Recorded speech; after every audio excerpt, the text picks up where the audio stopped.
Holidays-nale, அது நம்ம GT Holidays தான். South India's #1 travel brand. ஆச்சி பாதாம் ட்ரிங்க். ஆச்சி பாதாம் ட்ரிங்க் ஒன்னு வாங்குனா ஒன்னு ஃப்ரீ. நம்ம ஸ்ரீகுமரன் தங்க மாளிகை ட்ரிபிள் ஸ்டார் திட்டத்துல நீங்களும் ஆகலாம் super star. Download the SKTM Jewel app today. IBC Tamil நேயர்களுக்கு இந்நேரத்து வணக்கங்கள். இலங்கையில் சமகாலத்தில் நிகழ்ந்து கொண்டிருக்கும் பல விஷயங்கள் தொடர்பில் சன் மாஸ்டரிடம் எப்போதுமே பேசுவது வழமை. அதுபோல செம்மணி புதைக்குழி விவகாரம் தொடர்பில் என்று நிறைய விஷயங்களை நம்ம பேச இருக்கிறோம். வணக்கம். வணக்கம். குறிப்பா செம்மணி புதைக்குழி அப்படின்னு சொல்லப்படுகின்ற இந்த புதைக்குழி தமிழர்களுடைய வரலாற்றுல முள்ளிவாய்க்காலுக்கு முன்னதாக நிகழ்ந்த மிகப்பெரிய அவலங்கள்ல அதுவும் ஒன்று அப்படின்றது வரலாற்று ரீதியாக இன்று வரைக்கும் பார்க்கப்படுகிற ஒரு விஷயம். ஆனால் 90கள்ல நடந்த அந்த விஷயம், இந்த செம்மணி அப்படின்னு சொல்லப்படுகிற இந்த புதைக்குழி விவகாரம் இன்றைய இளைய தலைமுறைகளுக்கு பெரிதாக தெரிகிறதுக்கு வாய்ப்பில்லை. இந்த செம்மணி புதைக்குழி சம்பந்தமாக நடந்த விவரங்கள் தொடர்பில் ஒரு சுருக்கமான ஒரு விளக்கத்தை இன்றைய தலைமுறைகளுக்கு நீங்க சொல்லுங்க. ஈழத்தமிழற்ற வாழ்க்கையில மிக பெரும் அதிர்வலைகளை ஏற்படுத்திய பல படுகொலைகள் இருக்குது. அது உச்சந்தோட்ட படுகொலையாக நீங்கள் கூறிய மாதிரி 2009 மே முள்ளிவாய்க்கால் படுகொலையை சொன்னாலும், இந்த படுகொலை என்றது 1956 இருந்து தொடர்ந்து நடந்திருக்குது. இலங்கை சுதந்திரம் அடைஞ்ச காலத்தில இருந்து 2009 முள்ளிவாய்க்காலோட மட்டும் முற்றுப்புறையில் இப்ப கூட ஒரு சத்தமில்லாத இன அழிப்புன்றது ஒரு கட்டமைக்கப்பட்ட வடிவத்தில் அது எல்லா அரசுகளாலையும், முள்ளிவாய்க்காலுக்கு பின் வந்த எல்லா அரசுகளாலையும் முன்னெடுக்கப்படுகிறது. அதுக்கு அனுரா அரசும் விதிவிலக்கு இல்லை. ஏனென்றால் அவர்களும் தொடர்ந்து அந்த இன அழிப்பை முன்னெடுத்து செல்கிறார்கள், கட்டமைக்கப்பட்ட இன அழிப்பாக. நீங்கள் கூறிய கேள்வியிலிருந்து பார்த்தால் செம்மணி என்றது உண்மையில தமிழற்ற வாழ்க்கையில ஒரு ஆறாத வடுவாக, அந்த சொல்லென்றது இப்பையும் ஒட்டுமொத்த மனித குலத்தையும் நெஞ்ச ஒரு அதிர வைக்கக்கூடிய அல்ல உரைய செய்யக்கூடிய வகையில தான் அந்த செம்மணி என்ற இடம் இன்றைக்கு தமிழர்களால் பார்க்கப்படுகிறது. உங்களுக்கு தெரியும், 1990களுக்கு பிற்பட்ட காலப்பகுதியில் யாழ்ப்பாணத்தை முழுமையாக கட்டுப்பாட்டுகள் எடுக்கணும் என்ற ஒரு நோக்கத்தோட சந்திரியா, அதாவது சமாதானத்தின் தேவதையாக காட்டப்பட்டாலும் உண்மையில ஒரு இன அழிப்ப ஒரு நாயகியாகத்தான் தமிழர்கள் அவர்களை பார்க்கிறார்கள். அப்போ சந்திரியாவுடைய ஆட்சியில அவருடைய மாமாவனுடைய வழிநடத்தில தான் சூரிய கதிர் என்ற அந்த நாடக நடவடிக்கை முழுமையாக தமிழர் தாயகத்தினுடைய ஒரு அதிகளவான மக்கள் இருக்கக்கூடிய எங்கட யாழ்ப்பாண மண்ணை கைப்பற்றதுக்காக மேற்கொள்ளப்பட்டது. இந்த இராணுவ நடவடிக்கையின் போது பல்லாயிரக்கணக்கான லட்சக்கணக்கான மக்கள் இடம்பெயர்ந்தது ஒரு பக்கம் மன்னியை நோக்கி, பல்லாயிரக்கணக்கானவர்கள் படுகொலை செய்யப்பட்டார்கள், பல்லாயிரக்கணக்கானவர்கள் திட்டமிட்டு காணாமலாக்கப்பட்டார்கள், பல பொதுமக்கள் எங்கட தமிழ் மக்கள் தங்களோட அவயங்களை இழந்தார்கள். அதுல செம்மணி என்ற இடத்துல பல நூறு மக்கள் திட்டமிட்டு படுகொலை செய்யப்பட்டு காணாமலாக்கப்பட்டதும் ஒரு வரலாறு.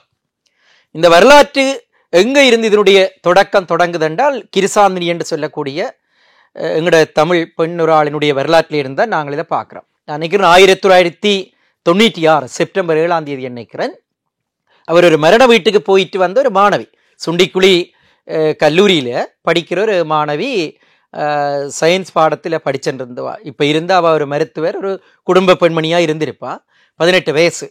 அப்போ அந்த நேரத்தில் அவர் அந்த மரண வீட்டுக்கு போயிட்டு திரும்புகிற ஒரு மாலை வேளையில் அங்கே உங்களுக்கு தெரியும் சாவை கைதடிக்கும் இங்கால அரியாலைக்கு விடப்பட்ட அந்த இடம், அது நான் நிற்கிறேன் அந்த மனித புதகுழிகளுக்கே ஏற்ற வகையில் அதனுடைய அது பௌதியத்தன்மை ஒரு இருண்டதாக இருக்கும், இருள் சூழ்ந்ததாக. ஏனென்றால் அங்கே மக்கள் நடமாட்டம் குறைவாக இருக்கும், சதுப்பு நிலங்கள் இருக்கும், சின்ன சின்ன பத்தைகள் ஒரு ஒரு சின்ன வெளியாக இருக்கும். உங்களுக்கு தெரியும், அது யாழ்ப்பாண நகரத்துக்கும் இங்கால தென்மராட்சிக்கு விடப்பட்ட அந்த பெரிய இடம் இன்றைக்கு ஒரு அவலமாக பார்க்கப்படுது செம்மணி என்று சொல்லி.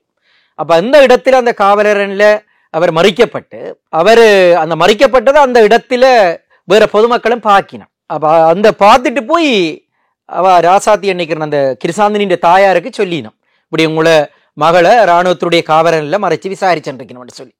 அப்போ அந்த அம்மா யாரும் கணவன் இல்லையா வாக்கு, அவள் ஒரு ஆசிரியர் தான், ஓய்வு பெற்ற. பக்கத்து வீட்டுக்காரர் ஒருவரையும் அவற்ற மகன் ஒருவர் நான் நினைக்கிறேன் டியூஷனுக்கு போயிட்டு வந்திருக்கிறார், பிரணவன் அவன் பேர். அந்த குட்டி தம்பியை மலைச்சண்டு தன் மகளை தேடிக்கண்டு வாரா அந்த இராணுவ காவலரை நோக்கி. அப்போ அந்த இடத்துல இவர்களையும் சேர்த்துத்தான் அங்க படுகொலை அங்க இருந்த இராணுவத்தினர் படுகொலை செய்கிறார்கள். அப்ப அந்த அது உண்மையிலே ஒரு கூட்டு பாலியல் வன்கொடுமையாகத்தான் அங்கு அது நடந்திருக்கு என்றால் கிட்டத்தட்ட கிருசாந்தினிய 11 இராணுவத்தினரும் 2 போலீசாரும் என்று சொல்லப்படுது. ஒரு கூட்டு பாலியல் வன்முறைக்கு உட்படுத்தப்பட்டு அவற்றை கழுத்து நெரிக்கப்பட்டுத்தான் கொல்ல செய்ததாக கொலையாளிகளை ஒப்புதல் வாக்குமூலத்தை நீதிமன்றத்தில் தெரிவிச்சிருக்கணும். 98 அந்த தீர்ப்பு வந்த அந்த வேளையில. அப்ப அந்த இடத்துல கிருசாந்தினியை தேடி போனவற்றை தாயார இருக்கலாம், பக்கத்து வீட்டுக்காரர், கிருசாந்தினிய தம்பி எல்லாமே அப்படியே கொத்தாக காணாம போயினும் அவர்களும் படுகொலை செய்யப்படுறார்கள். அதுவும் அங்க வாக்குமூலமாக வருது. இதுல நாங்கள் கவனிக்க வேண்டிய ஒரு விஷயம், செம்மணி என்றதை நாங்கள் மிகப்பெரிய ஒரு மனித புதகுழியாக பார்க்கிறோம் என்றால் இது தமிழர்கள் அடையாளப்படுத்தினதை விட இலங்கை இராணுவத்தின் அதிகாரி, அதாவது இந்த கைது செய்யப்பட்ட 5 இராணுவத்தினர்ல ஒருவர் வெளிப்படையாக அந்த ராஜபக்ச என்ற நபர் ஒரு வாக்குமூலத்தை கொடுக்கிறார் என்றால் இதுல 400க்கும் மேற்பட்டவர்களை படுகொலை செய்து புதைத்து என்று சொல்லி. அப்ப இது சிங்களவர்களுடைய வாக்குமூலம், அதிலும் இராணுவத்தினுடைய படைத்தரப்பின் வாக்குமூலம். அப்ப இந்த வாக்குமூலத்தின் அடிப்படையில அந்த நேரத்தில் சந்திரியாவுக்கு சர்வதேச ரீதியாக அழுத்தங்கள் வருகிறது. அப்ப அந்த அழுத்தங்களின் மத்தியில தான் அவ ஒரு நீதி விசாரணையை முன்னெடுக்க வேண்டிய ஒரு நிலைக்கு தள்ளப்படுறான். இப்ப அவ சுயாதீனமாக இதுக்கு நீதியை வழங்கணும் என்று இலங்கை அரசாங்கம் முன்வரையில் எந்த ஒரு காலத்திலும் ஒரு நீதிக்கான ஒரு சின்ன அசைவு வந்தா கூட இலங்கை தீவில அது தமிழ் மக்களின் அழுத்தமா இருக்கலாம், அல்ல சர்வதேச அழுத்தங்களா இருக்கலாம். ஆனா ஒருபோதுமே இலங்கை ஆட்சியாளர்கள் தமிழர்களை நோக்கி ஒரு நீதிக்கான கதவுகளை எப்பயுமே திறக்கல. அப்ப சந்திரியா அம்மையாரும் அந்த நேரத்தில் அந்த நீதி விசாரணையை முன்னெடுக்க வேண்டிய ஒரு சூழலுக்கு தள்ளப்படுறார். இதுல தமிழர்கள் நாங்கள் கவனிக்க வேண்டிய விஷயம் என்னென்றால், இன்றைக்கு முள்ளிவாய்க்காலுக்கு நாங்கள் அனைத்துலக விசாரணையை வலியுறுத்துறோம், சர்வதேச மேற்பார்வையை வலியுறுத்துறோம். குறைந்தபட்சம் உள்நாட்டு பொறிமுறையோட ஒரு சர்வதேச கண்காணிப்பாவது இருக்கணும், ஒரு கலப்பு பொறிமுறை மெக்கானிசம் இருக்கணும் என்று நாங்கள் வலியுறுத்துறோம். ஆனா அந்த நேரத்திலேயே எங்களோட போராட்ட எங்களோட தலைவர் அதுல தெளிவாக இருந்தவர். செம்மணி விஷயத்துல அவர் முழுமையாக உள்நாட்டு விசாரணையை நிராகரிக்கிறார். செம்மணிக்கு உள்நாட்டு விசாரணையில் ஒருபோது நீதி இல்லை என்றதுல அவர் எங்களோட தலைமை உறுதியா இருந்தது. அந்த இடத்திலே அவர் சர்வதேச விசாரணை தேவை என்று வலியுறுத்துகிறார். இந்த இடத்துல தான் சர்வதேச மட்டத்தில் எங்கட ஒரு ராஜேந்திர யுத்தத்தினுடைய கதாநாயகனாக இருந்த மறைந்த தேசத்தின் குரல் அண்டம்பால் சிங்கம் அண்ணா அவர்கள் சர்வதேச மன்னிப்பு சபை உள்ளிட்ட அமெரிக்காவுடைய நீதி துறை உள்ளிட்ட பிரித்தானியா உள்ளிட்ட ஐரோப்பிய ஒன்றியம் உள்ளிட்ட ஒரு பன்னாட்டு நீதி பொறிமுறை சார்ந்த வல்லுநர்களோட அவர் பேச்சுவார்த்தையில முன்னெடுக்கிறார். அப்ப சந்திரியாவுக்கும் அந்த நேரத்தில் நிதி நெருக்கடி இருக்குது, தொடர்ந்து யுத்தத்தை முன்னெடுக்கணும் என்றால் சர்வதேச உதவி தேவை, இளைஞனுடைய பொருளாதாரம் படு நெருக்கடியில் இருக்குது. அப்ப அந்த 98 காலப்பகுதியில அவர் பிரான்ஸுக்கு ஒரு உதவியை பெறதுக்கு ஒரு மாநாட்டுக்கு போறார். அந்த இடத்துல அது பகிரங்கமாகவே இந்த செம்மணி விஷயத்தை அனைத்து மட்டத்தில் எழுப்புறார்கள். அப்ப அதுல மாற்று வழி இல்லாமல் தான் அவர் அந்த ஒரு சர்வதேச மேற்பார்வையை அனுமதிக்கிறார். அப்ப எங்கட தலைமை கொடுத்த அழுத்தமும் சர்வதேசம் கொடுத்த அழுத்தமும் சர்வதேச கண்காணிப்பாளர்களை செம்மணியில கொண்டு வந்து நிறுத்துது. இப்ப நீதிபதி ஐயா இளஞ்செழியன் ஐயா அவர்கள் விசாரணையை முன்னெடுத்தாலும் ஒரு நீதியின் வழி நின்று உண்மையிலே அவர் எங்களுக்கு கிடைச்ச தமிழ் மக்களுக்குன்றதை விட ஒரு நீதிக்கு கிடைச்ச ஒரு பொக்கிஷன் தான். அவருக்கு நிகர் அவர் தான். ஏனென்றால் நெற்றிக்கண்ணை திறப்பினும் குற்றமே குற்றமே என்று சொல்லக்கூடிய வகையில உண்மையிலே நான் அவரை ஒரு எங்களுக்கான ஒரு ஒரு இறைவன் இடத்துல வச்சு பார்க்கிறேன். ஏனென்றால் தமிழர்களுக்கான நீதி என்றது எல்லா இடத்திலுமே ஒரு மறைக்கப்பட்டதா இருக்கேக்க தமிழ் மக்களுடைய வாழ்க்கையில நீதிக்கான தேடுதல்ல இயற்கையாக கிடைச்ச ஒரு ஒழுக்கீற்றவர். அப்ப அந்த இடத்துல அந்த சர்வதேச ரீதியாக மன்னிப்பு சபையா இருக்கலாம், அனைத்துலக குற்றவியல் நீதிமன்றத்தின் நிபுணர்களாக இருக்கலாம், சர்வதேச பத்திரிகையாளர்கள் தொடக்கம் ஒரு 20 பேர், நான் நினைக்கிறேன் 99ஆம் ஆண்டு ஆகஸ்ட் மாதம் 15-16ஆம் தேதிகள்ல செம்மணியில அந்த 2 நாள் அந்த இடங்களை தோண்டேக்க அந்த ஆய்வுகளை மேற்கொள்ளேக்க அந்த பிரசன்னமாக இருந்தார்கள். இங்க சர்வதேச ரீதியான ஒரு மேற்பார்வையை 98 கொண்டு வந்து எங்களோட தலைமை நிறுத்தினது. அதுல கூட அவர்களுக்கு உடன்பாடு இல்லை. ஆனால் ஏதோ நடக்கட்டும், அதாவது உள்நாட்டு விசாரணை தான், ஆனா சர்வதேச கண்காணிப்பு இருக்கேக்க நிராகரிக்கவில்லை, ஏற்றுக்கொள்ளவும் இல்லை எங்களோட தலைமை. அப்ப எப்போதும் அவர்கள் பன்னாட்டு விசாரணையில உறுதியா இருந்தவர்கள். இப்ப இருக்கிற எங்களோட தலைவர்கள் மாதிரி ஒருக்கா உள்ளக விசாரணை, ஒருக்கா சர்வதேச விசாரணை, ஒருக்கா கலப்பண்டு தடம் மாற இல்லை. அவர்கள் போர்லையும் உறுதியா இருந்தார்கள், கொள்கையிலையும் உறுதியா இருந்தார்கள், ஒரு இன அழிப்புக்கான நீதிக்கான பொறிமுறையிலையும் அவர்கள் உறுதியாக இருந்தார்கள். அப்ப அந்த அடிப்படையில தான் அந்த செம்மணி விவகாரம்ன்றது வெளியில வருகுது. ஆனா இதுல இப்ப அந்த நீதி என்றது அப்ப திருப்பி யுத்தம் தீவிரம் அடியேக்க ஓகே. இப்போ வந்துட்டு செம்மணி விவகாரம் அப்படின்பது பல பல ஒரு அந்த வழக்கு பல கட்டங்களை கடந்து இன்று ஒரு நிலையில இருக்கு அப்படின்னு சொல்லலாம். ஆனா கிட்டத்தட்ட 5 பேருக்கான ஒரு தீர்ப்பு வழங்கப்பட்டிருந்தது. அந்த தீர்ப்புல பொது மன்னிப்புகள் கூட வழங்கப்பட்டிருந்தது நம்ம இதுக்கு முன்னதான செய்திகள்ல எல்லாம் பார்க்கிறோம். அப்போ ஒரு தீர்ப்பு வழங்கப்பட்டிருக்கிறது, இவ்வளவு தூரமான ஒரு அதாவது சர்வதேச ரீதியில நீங்க சொல்ற மாதிரி ஒரு சர்வதேச ரீதியான ஒரு மேற்பார்வையில் உள்ள விசாரணை மூலமாக ஒரு தீர்ப்பு வழங்கப்பட்டிருக்கு. ஆனால் அதுக்கான எந்த விதமான ஒரு மாற்றங்களோ இல்ல அதுக்கான தண்டனைகளோ இதுவரைக்கும் யாரும் பெற்றுக்கொள்ளவில்லை அப்படின்றது வந்து கண்கூடாக நாங்க பார்க்கிற ஒரு விஷயமாக இருக்கு. இது மீண்டும் இலங்கையினுடைய நீதி பொறிமுறை மேல தமிழர்களுக்கு நம்பிக்கையை ஏற்படுத்துமா? நிச்சயமா உங்களோட கேள்வி நல்ல கேள்வி. அதாவது வந்து இப்ப அந்த நேரடியாக 98ஆம் ஆண்டு அந்த கைது செய்யப்பட்டவர்களுக்கு கொழும்பில உச்ச நீதிமன்றத்தில் 3 நீதிபதிகள் அமர்வு மரண தண்டனை விதிக்குது. இல்ல அந்த 5 இராணுவத்தினரும் சிறையில் அடைக்கப்படுறார்கள்.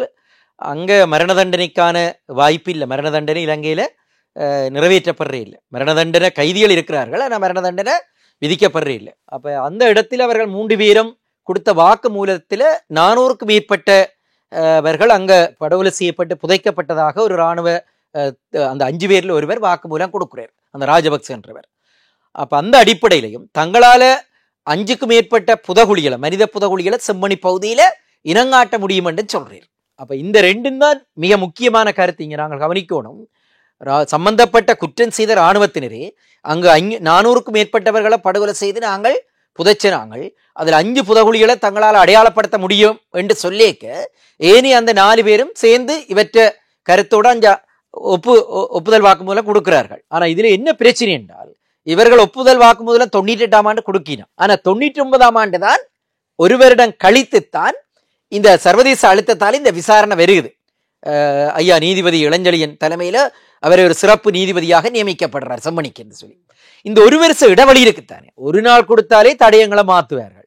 ஒரு மணித்தியாலமே இலங்கை இராணுவத்துக்கு காணும். இப்ப முள்ளிவாய்க்கால இதுதான் யுத்தம் நடந்த இடமாண்டு கேள்வி கேட்கக்கூடிய வகையில அவ்வளவு தூரம் தடயங்களை மாத்தி இருக்கிறார்கள். நீங்க போய் முள்ளிவாய்க்கால பார்த்தீங்க என்றால் அது ஒரு சுற்றுலா பிரதேசமா தான் உங்களுக்கு காட்சி அளிக்கும்.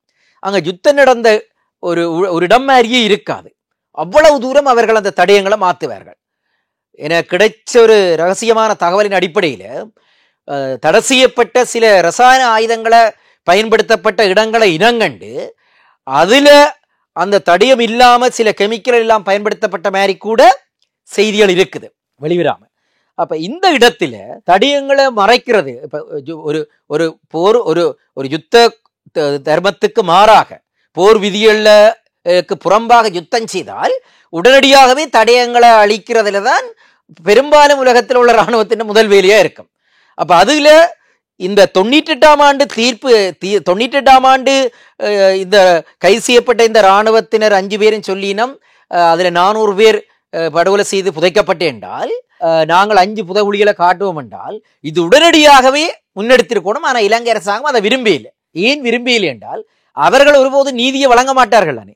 அது சந்திரியாண்ட காலம் எந்த தலைவரும் அப்படித்தான். அப்ப ஒரு வருஷத்துக்கு பிறகுதான் இந்த நீதி விசாரணை தொடங்குதுன்றீங்க. இந்த ஒரு வருஷத்துக்குள்ள அந்த புதகுழிகள் எல்லாம் நான் நினைக்கிறேன் அவசரமாக அந்த புதகுழிகளில் இருந்த உடல்கள் எல்லாம் தோண்டப்பட்டு அவர்கள் ஏதாவது ரசாயனங்களை ஊற்றி அதை அழிச்சிருக்கலாம், அல்ல அவசரமாக கொண்டு எங்கேயாவது மேலெழுந்த வாரியா கூட தாட்டிருக்கலாம், அதை அப்புறப்படுத்தி இருக்கலாம், எரியூட்டி இருக்கலாம். அதன் அடிப்படையில் தான் பேருந்து 99ஆம் ஆண்டு அது செப்டம்பர் மாதம் ஆவடி மாதம் 15-16ஆம் தேதி அந்த சர்வதேச கண்காணிப்பாளர் மத்தியில் அந்த அகழ்வுகளை மேற்கொள்ளேக்க இவர்கள் இனங்காட்டின இடத்துல ஒரு 20 உடலங்கள்லாம் மீட்கப்பட்டது. அதுவும் சித்திரவதை செய்யப்பட்ட படுகொலை செய்யப்பட்டதைத்தான் நீதிபதியினுடைய அந்த அறிக்கையிலையும் அது தீர்ப்பாகவும் வெளியில வருகிறது. ஆனால் அதுக்கு பிறகு அது அப்படியே அந்த கிடப்பில போகுது. அவற்றை அந்த நீதிபதி இளஞ்செழியனுடைய காலப்பகுதியும் அந்த நீதி விசாரணைக்காக ஒதுக்கப்பட்ட காலப்பகுதியும் முடிவடைக்க அது அப்படியே போகுது. ஆனா உண்மையில அந்த செம்மணின்றது இந்த ரத்தம் உரிய வச்ச அந்த எங்கட மண்ணுன்றது இன்றைக்கும் அது சிவப்பாகத்தான் இருக்குது. இப்பயும் அங்க ஒரு அவல குரல்கள்லாம் கேட்கிற மாதிரி தான். இப்ப இரவுல அதால போராக்கள் சொல்லிவினம் தங்களுக்கு அப்படி ஒரு திகைப்பாக இருக்கும் மர்மமாக இதோ தெரிகிற மாதிரி தாங்கள் உணர்றோம் என்ற அளவுக்கு எங்கட மக்களுடைய ஆத்மாவா அது உலுக்கி இருக்கு செம்மணி என்றது. இப்ப நீங்க இப்போ இந்த இவ்வளவு தூரம் செம்மணி தொடர்புல நம்ம 90கள்ல இருந்து 2025 வரைக்குமே வழக்கினுடைய போக்கு இன்று வரைக்கும், அதாவது இலங்கை சுதந்திரம் அடைந்ததுக்கு பிறகு தமிழர்களுக்கு இழைக்கப்பட்ட எந்த ஒரு அநீதிக்கும் இதுவரைக்கும் எந்த ஒரு சிங்கள தரப்பும் தண்டிக்கப்பட்டதாக என்னுடைய சிற்றறிவுக்கு தெரியல. இதுக்கு பிறகும் அந்த தண்டனை கிடைக்குமான்றது ஒரு மிகப்பெரிய கேள்விக்குறியாக இருக்கிற இந்த நேரத்துல மீண்டும் இந்த செம்மணி தொடர்புல தற்போது ஒரு 2-3 நாட்களுக்கு முன்னதாக அந்த விவகாரம் மீண்டும் எடுக்கப்பட்டு பேசப்படுதுன்னா அங்க நடந்த இன்னொரு சம்பவம் மிக முக்கியமான ஒரு சம்பவமாக பார்க்கப்படுது. அந்த சம்பவம் பத்தி சொல்லுங்க. உண்மையாக அங்க என்ன நடந்தது, என்ன மாதிரியான அகழ்வு பணிகள் நடக்கும்போது என்ன மாதிரியான விஷயங்கள் கிடைக்கப்பட்டது? இல்ல ஒவ்வொரு படுகொலையும் எங்கட மக்கள் இப்ப நெடுந்தி வேண்டா ஒரு குமுதிரி படுகொலை என்று அதை கடந்து அப்படியே போயிடுறது. இப்படி ஒவ்வொரு படுகொலை 56 படுகொலையா இருக்கலாம், 58 இருக்கலாம், 83 இருக்கலாம். ஒவ்வொரு படுகொலைகளுக்கும் ஒரு நினைவேலந்தில செய்துட்டு கடந்து போற மாதிரி தான் செம்மணியும் இருந்தது.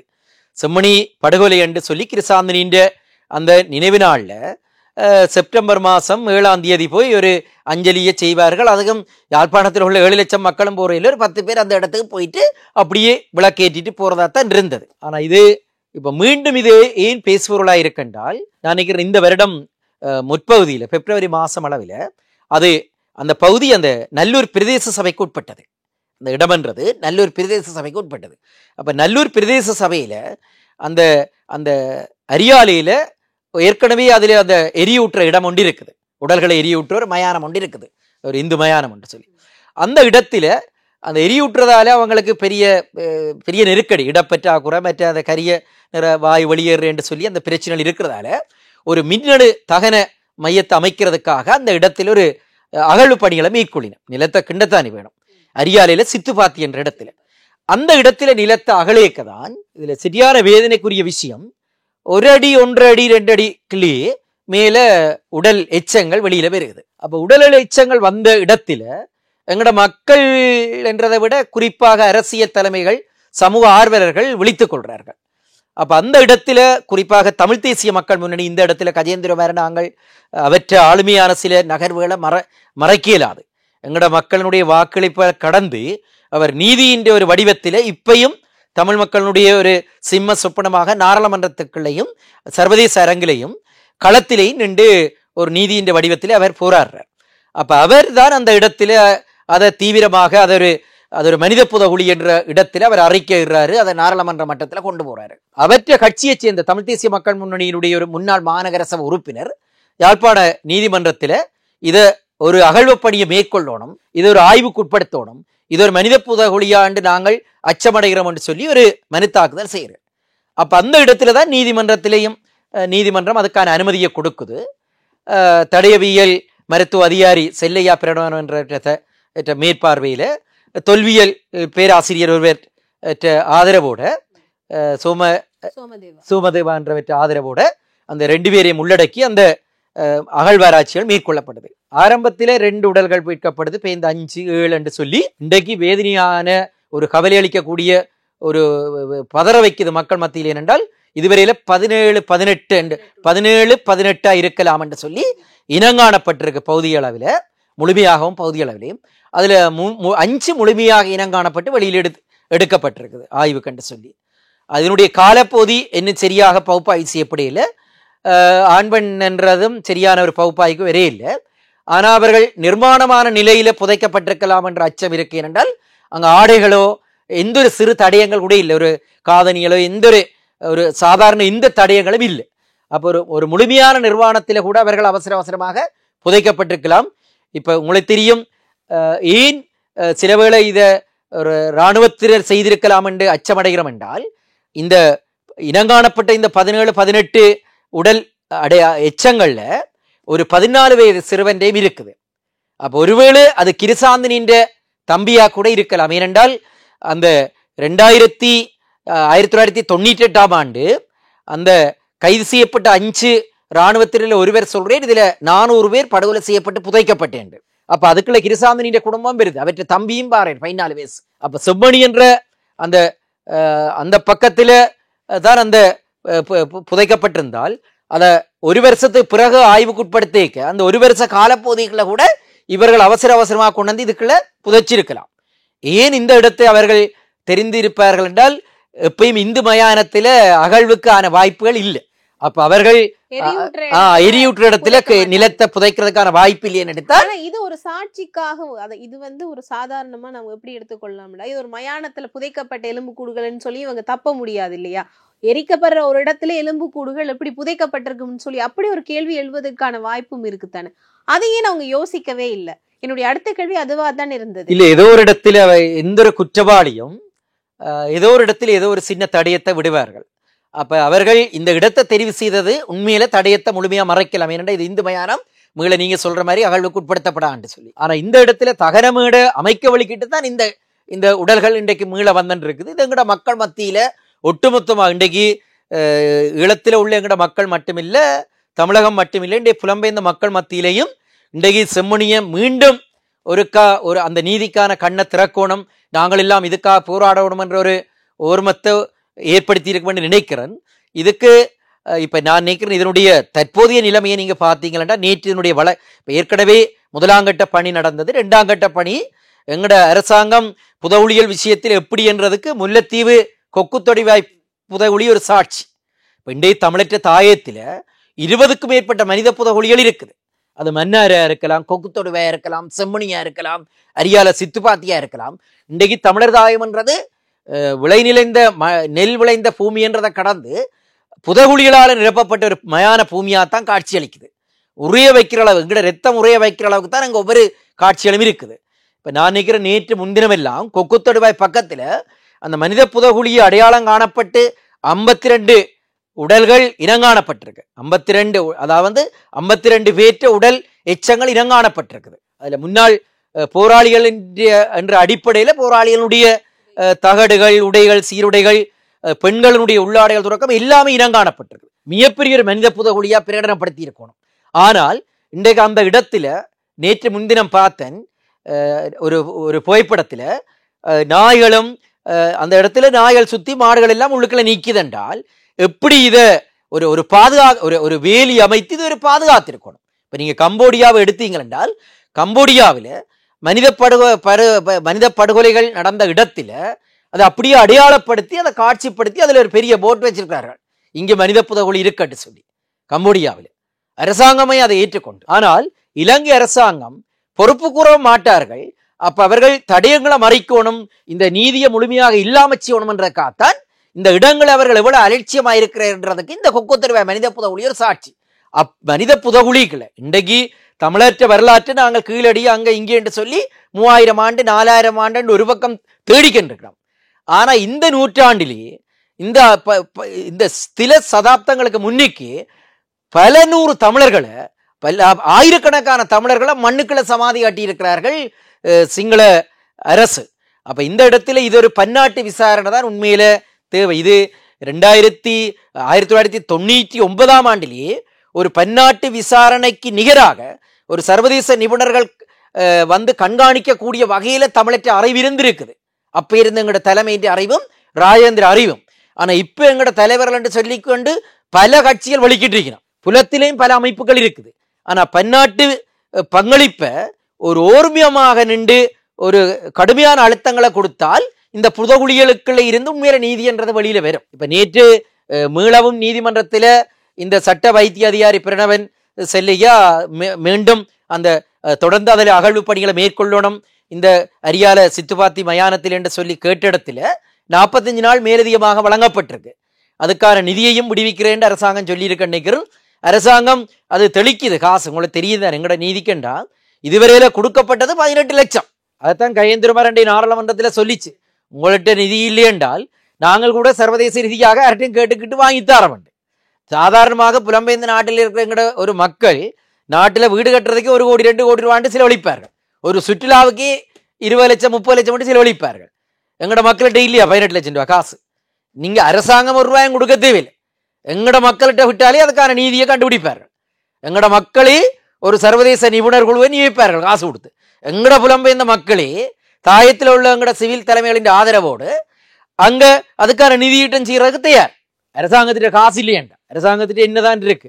இன்றைய 4 பக்கமும் கடலால் சூழப்பட்ட நாடு. ஆனா உப்பு கூட இன்றைக்கு வெளிநாட்டில் இருந்து இறக்குற செய்யக்கூடிய வகைதான் அரசுடைய பொருளாதார கொள்கை கூடி இருக்குது. அப்ப எதிலையும் இவர்கள்ட்ட மீட்சி இருக்காது. இன்றைய கொக்குத்திருவாய் மனித புதகுழியில சுற்றி ஒரு வேலி அமைக்காத்துல அங்க நாயெல்லாம் அந்த இடத்துல நிக்கிற அளவுக்கு அந்த படம் இருக்குது.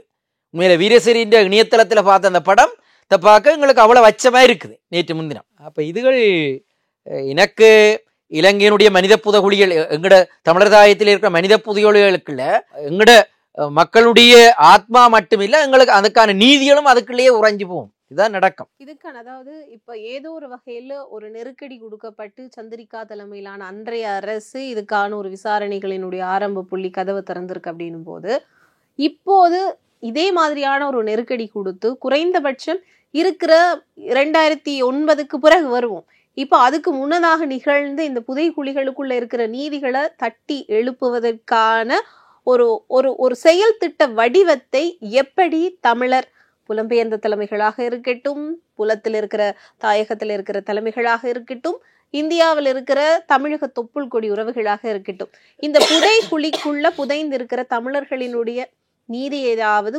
குறைஞ்சபட்சம் தட்டி எழுப்பணும் சொன்னா என்ன மாதிரியான செயல் திட்டங்களை முன்னெடுக்கணும் அப்படின்னு சொல்லி நீங்க நினைக்கிறீங்க? இல்ல, அனைத்துலக மட்டத்தில் பல 100 வழக்கறிஞர்கள், தமிழ் வழக்கறிஞர்கள் இருக்கிறார்கள்.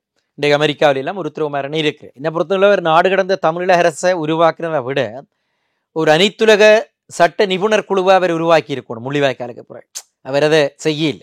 ஒரு இன்டர்நேஷனல் லீகல் கிளினிக் அவர் உருவாக்கி இருந்தால் இந்த நீதிக்கான பொறிமுறைகள் நகர்ந்திருக்கும்.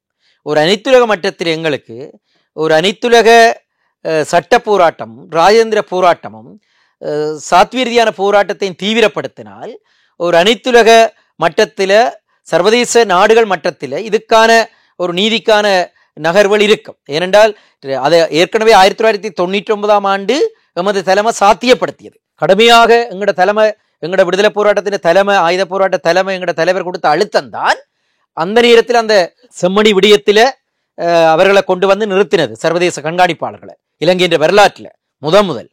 அதே போல ஒரு அழுத்தத்தை இப்ப கொடுக்கலாம். இப்ப இன்றைக்கு இந்த விஷயத்திலே எல்லாம் இன்றைக்கு இரவு பகலாக உள்ளூராட்சி மன்றத்தில் கதிரையில கொண்டு வரதுக்கண்டு சுமந்திரன் தரப்பெல்லாம் மூடிக்கொண்டிருக்கணும். சுமந்திரன் எல்லாம் வழக்கறிஞர்கள். ஆனா இந்த விடயத்தில இளஞ்செழியன் ஐயா என்ற மனச்சாட்சி போல சுமந்திரம் போன்றவர்கள் எல்லாம் கயேந்திரமாரோட சேர்ந்து ஒரு கூட்டு பலமாக நின்று ஒரு பன்னாட்டு விசாரணையை மட்டும்தான் நாடாளுமன்றத்து வெளியிலையும் அனைத்துல மட்டத்திலையும் அழுத்தம் கொடுத்து மக்களை பெரிய அளவில் அணிதிரட்டி, இதுல குறிப்பாக இந்த மாசம் இறுதி பகுதியில் நினைக்கிறேன், அல்ல அடுத்த மாத முற்பகுதியில் நினைக்கிறேன், கடந்த 9 வருடத்துக்கு பிறகு மீண்டும் ஒரு சர்வதேச ரீதியாக ஐநாவினுடைய மனித உரிமை ஆணையாளர் இலங்கைக்கு வருகிறார். அப்ப அவர் வரைக்க இந்த புதகுழி விடயத்தை கூட உண்மையில பெரிய அளவில் கவனத்துக்கு கொண்டு போகலாம். ஏற்கனவே இன படுகொலைக்கு பன்னாட்டு விசாரணைக்கு அழுத்தம் கொடுக்குற மாதிரி, அதே நேரத்தில் காணாமலாக்கப்பட்ட விஷயத்தில் அழுத்தம் கொடுக்குற மாதிரி இந்த விடயத்திலையும் எங்கட மக்களோட சேர்ந்து எங்கட அரசியல் தலைமைகள் கடுமையான முயற்சியில் எடுக்கணும். இப்ப இதுல தனிமனே நாடாளுமன்றத்துக்குள்ள ஸ்ரீதரனோ கஜேந்திரமார் போன்றவர்கள் அழுத்தம் கொடுக்கறத கடந்து மக்கள் பெரிய அளவில் போராட்ட களத்துக்கு வரணும். இப்ப 2 நாளைக்கு முன்னுக்கு இல்ல காணாது 2 நாட்களுக்கு முன்னுக்கு காணாமலாக்கப்பட்ட சங்கம் இந்த போராட்டத்தை முன்னெடுக்குது. அந்த போராட்டத்துல ஒரு 100 பேர் தான் அந்த செம்மணி சித்துப்பாத்தி மையானத்தில் அந்த போராட்டத்துக்கு வந்திருக்கிறார். ஆனா இதே தமிழகத்திலிருந்து தம்மன்னா போய்க்க பல்லாயிரக்கணக்கான ஆக்கள் பணியள்ளி எல்லாம் தவண்டது. யதார்த்தத்தை பேசணும். விமர்சனம் என்றது யதார்த்தமா இருக்கணும். இதெல்லாம் கற்பனையில பேசல. அங்கேயும் போங்க, பைஞ்சியம் வாங்கன்னு சொல்றோம். ஜெர்மன்ல நடந்த அனுருத்தின் இசை நிகழ்ச்சிக்கு 18,000 பேர் போனீங்கள் தானே. முள்ளிவாய்க்கால் மே 18க்கு ஜெர்மன்ல எத்தனை 1000 பேர் போனீங்க? இதைத்தான் நான் வேதினோட பாக்குறேன். நீங்கள் கலை நிகழ்ச்சிக்கு போங்க, சுற்றுலாக்கு போங்க, நல்லா சுத்தி பாருங்க, இங்கே வாங்க, தாஜ்மஹாலுக்கு போங்க. ஆனா எங்கட மக்களின் நீதிக்கான போராட்டத்தில் அவை கண்ணீரோட நில்லுங்கன்னு தான் நான் சொல்றேன். இன்றைக்கு நல்லூர் திருவிழாண்டா நீங்கள் 50,000 பேர் வருவீங்க, நீங்க நல்லா இருக்கணும்ன்றக்காக. நாளை நைனாதியில தேரண்டா அங்க 50,000 பேர் நிற்பீங்க, போங்க, ஒரு பிரச்சனையும் இல்லை. ஆனா மக்களின் நீதிக்காக ஒரு இரத்த சாட்சியாக சில வழக்கறிஞர்களும் சில நாடாளுமன்ற உறுப்பினர்களும் ஒரு மனச்சாட்சியோட போராடுக, நீங்களும் அந்த இடத்துல வந்து அரணா நிக்கணும் இல்லை. பல்லாயிரக்கணக்கான ஆக்கள், ஊடகங்கள் விழிப்பா இருக்குது, ஊடகங்கள் இதுகளை வெளியில கொண்டு வருது. சில ஊடகவியலாளர்கள் கடுமையாக கருத்தியல் ரீதியாக புரட்சி செய்கிறார்கள். ஆனா மக்களுடைய போராட்ட களம் இது பீட் டு பீட் போராட்டத்தில் எப்படி 1,00,000 பேர் அணிதிரண்டார்களோ எழுத தமிழ்ல எப்படி வந்தார்களோ பல்லாயிரக்கணக்கானவர்கள், அதே மாதிரி பெறணும். இதுல எங்களோட உள்ளூராட்சி மன்ற உறுப்பினர்கள் எல்லாம் இப்ப 500 பேருக்கு மேல தமிழ் தேசிய தலைமையை, அதாவது கயந்திர மாற்ற கட்சி, அங்கால ஜனநாயக தமிழ் தேசிய கூட்டணி, தமிழரசு கட்சி 500 பேருக்கு மேல உறுப்பினர்கள் வந்திருக்கிறார்கள். அந்த 500 பேர்ல எத்தனை பேர் அண்டை வந்தவைகள்? 2 நாட்களுக்கு முன்னுக்கு நடந்த போராட்டத்துல 500 பேரும் 10 பேரோட வந்தாலே 5000 பேர். இரவு பகலாக CVK சிவஞானத்துக்கு சுமந்திரனுக்கும் தாங்கள் தலைவர்களாக வரணும் என்று உள்ளூராட்சி மன்ற உறுப்பினர்கள் அவ்வளவு அழுத்தம் கொடுக்குறீர்கள். ஆனால் எவ்வளவு பேர் போராட்ட களத்துக்கு வாரியர்? இனி தலைவர்களை போலதானே கீழே இருக்கிறவங்களும் இருப்பாங்க. இவங்கள் வேட்பாளர்களை நியமிக்க எங்கட தமிழரசு கட்சியா இருக்கலாம், பெரும்பாலான கட்சிகள் கடந்த காலம் அவர்களுடைய போராட்ட வரலாறை பார்க்காது, தமிழ் தேசியத்தில் எவ்வளவு உறுதியோடு இருக்கிறோம் என்று பார்க்காது. மக்களின் போராட்ட களத்தில் நீ எத்தனை நாள் நின்று சீட்டு கொடுக்குறே இல்லை, எப்படி தன்னோட நீ நிற்பாய், தன்றி நிகழ்ச்சிகளுக்கு எப்பாய் நிற்பாய், தனக்கு எப்படி இவன் ஜால்ரா போடுவான், தனக்கு எப்படி இவன் ஒரு நாய்க்குட்டியா இருப்பான் என்று தான் இவங்க பார்த்து போடுறது. அப்ப போராட்ட களத்தை தாயத்திலேயும் புலத்திலேயும் திறந்தால் எங்கட சட்டத்தரணிகளும் தாயத்திலும் புலத்திலேயும் கூர்மத்தோட வேலை செய்தால், தமிழக சட்டமன்றம், தமிழகத்தில் உள்ள எங்கட நீதிக்காக குரல் கொடுக்கக்கூடிய அமைப்புகள் எல்லாம் இதுல ஒரு கூட்டு வலிமையோட இருந்தால், தமிழகத்தில் இருக்கக்கூடிய எங்கட மிகப்பெரிய பலமன்றதே டெல்லிக்கான இங்க 39 நாடாளுமன்ற உறுப்பினர்கள், இவர்களும் டெல்லியில நாடாளுமன்றத்திலே அழுத்தம் கொடுத்தால் நிச்சயமா இது ஒரு பன்னாட்டு விசாரணையாக மாறும். இந்த மனித புதகுழி விடயத்துல மட்டுமில்லை, முள்ளிவாய்க்கால் இனப்படுகொலைக்கும் சேர்த்துதான் நான் சொல்றேன். நிச்சயமா. அதாவது இந்த முள்ளிவாய்க்கால் கடந்து அதுக்கு முன்னதாக நடந்த மிகப்பெரிய பேரவலங்கள்ல, மிகப்பெரிய படுகொலைகள்ல எல்லாம் நீங்க சொன்னது போல இந்த நிகழ்ச்சியினுடைய ஆரம்பத்திலேயே நம்ம ஒரு கொலைகளுக்கு ஒரு நினைவேந்தலை செய்துவிட்டு கடந்து போயிடுறோம். ஆனா சில வாய்ப்புகள் இந்த பிரபஞ்சம் நமக்கு ஏற்படுத்தி கொடுக்குது.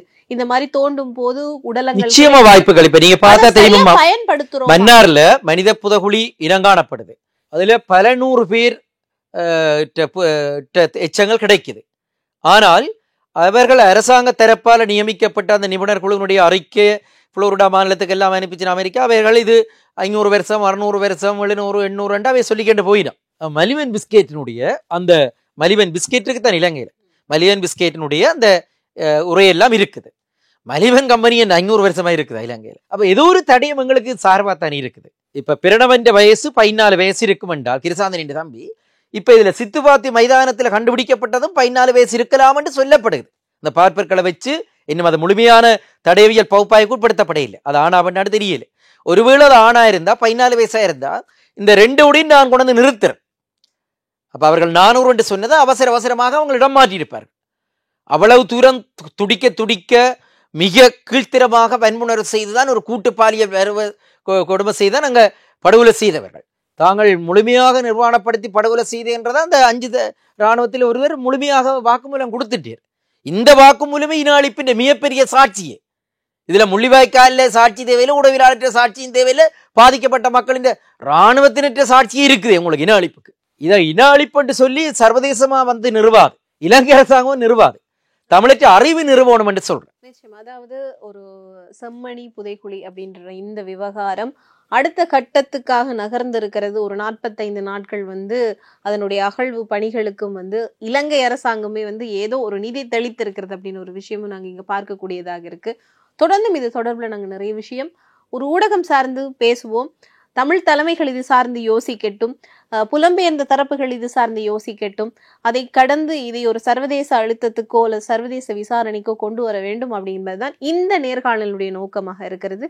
இந்த நேரத்துக்கும் இந்த நேர்காணலுக்கும் உங்களுக்கும் ரொம்பவே நன்றி.